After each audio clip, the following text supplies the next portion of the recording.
জালে মাছ পড়েছে। সবাই বলে এখানে নাকি মাছ ধরতে এলে পেতনিতে মাছ খেয়ে যায়। আজ অনেক মাছ ধরলাম, মাছগুলো বাজারে বিক্রি করে অনেক টাকা হবে। কি হলো, এত মাছ ধরলাম, মাছগুলো গেল কোথায়? তার মানে ওই পেতনিতে আমার মাছ খেয়ে গেছে। দাঁড়াও দেখাচ্ছি মজা।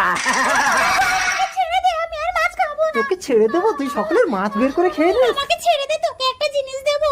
তাই আমাকে একটা জিনিস দিবি? তাড়াতাড়ি জল থেকে বের কর। এই শুকনো ডালটা নাড়া দিলে তুই অনেক টাকা পাবি। পেতনি আমাকে বোকা বানিয়ে গেল। শুকনো গাছের ডালে নাকি আমি টাকা পাবো। এবার যদি আমি তোকে ধরতে পারি রে পেতনি। এত টাকা? 1 2 3 4 অগুন্তি। তার মানে শুকনো গাছের ডালটা ফেলার সময় নাড়া পেয়ে টাকাগুলো পড়েছে। কোথায় গেল শুকনো গাছের ডালটা? কোথায়?